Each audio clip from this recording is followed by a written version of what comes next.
The month of February is National African American History Month, and NASA's joining the celebration, honoring the contributions of African Americans to the cause of spaceflight and of space exploration. Today, our guest is one of the newest members of NASA's Astronaut Corps, U.S. Navy Commander Victor Glover. Good morning. Good morning, Welcome. Pat. Happy to be here. What does the observance of African American History Month mean to you in terms of space exploration? Well, I recently read a quote by Dr. Carter Woodson, the founder of Negro History Week, which is what has grown into Black History Month, where he said that his motivation to start Negro History Week was not solely to focus on Negro history, but to focus on history without race, religious, or gender bias. And I think that that's important, that the legacy that Dr. Guy Bluford started here, being the first African American in space, is one that I'm proud to be a part of, and I'm looking forward to the opportunity to do my best and to continue to help Dr. Carter Woodson's dream become a reality. It's just as important today as when he wrote those words in 1927. Tell me about how you ended up here, because it's I think for every astronaut that's kind of a different story. But Yes. was astronaut a goal of yours from childhood? Well, I saw a shuttle launch when I was in elementary school, and I thought I really want to fly that, which means you had to be an astronaut, and that planted the seed.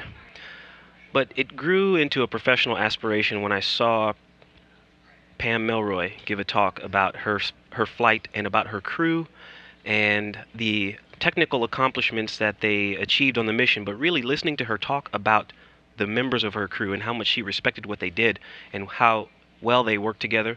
That was a really motivating speech, and I really connected with what she said. That's how I felt about my Navy career, and I was looking forward to an opportunity to join this team. Well, then tell me about how you got to the Navy. Well, I wrestled in college, and that's where it began. Being on that small, high-performing team, and I knew graduating from college, I didn't want to go straight into an office setting. I wanted to do something adventurous, and that join the Navy and see the world. And so I joined the Navy. Didn't know if I wanted to be a Navy SEAL or a pilot, and I settled on being a pilot.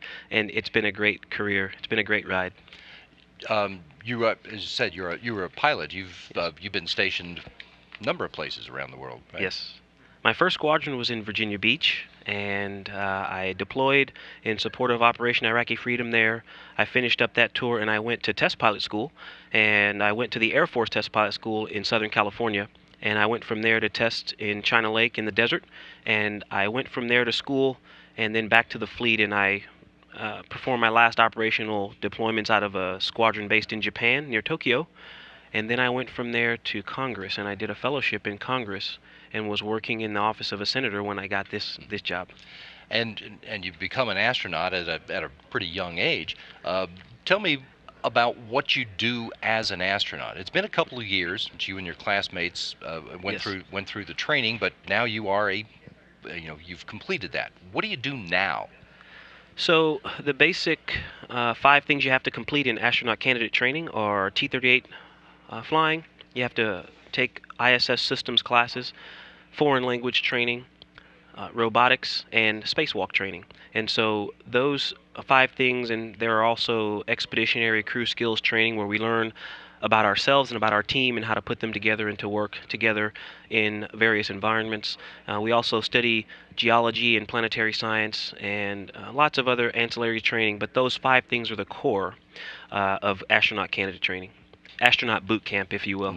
And once you're done with that, as an astronaut, what is your job now? You're clearly not flying in space at the moment. What do you do?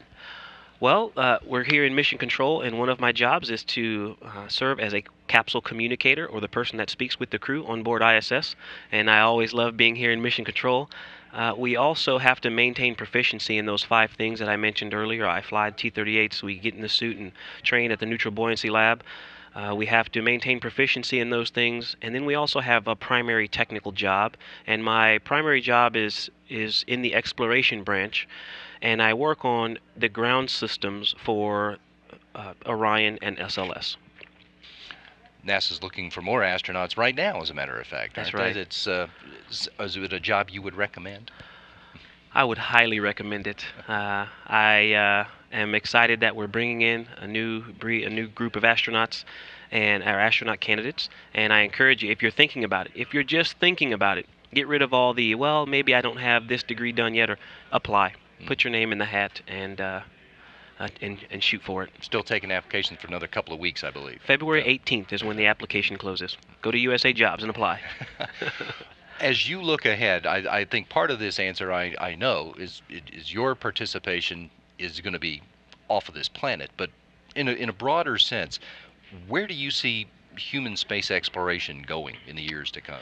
You know, it's interesting the way that you introduced that. You know, the piece that we get to contribute off the planet is important. But, you know, that may be a 6-month stint in this 15, 20-year career.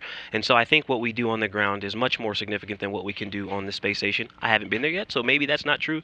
But I look forward to the opportunity. I said this when we were selected. I am honored to be a part of this rekindling and sustaining of America's passion for space and aerospace and exploration. And so the job that we do on the ground to motivate and inspire the next generation of our science and technology workforce is one of the best parts of this job for me. The opportunity to fly in space, I focus so much on that and working here in Mission Control that one day the chief's going to say, hey, are you ready to ride a rocket? And I'm going to go, oh yeah, I do that too. I love being in the groups. I was at Kennedy Space Center yesterday talking to interns and some of the folks that work there.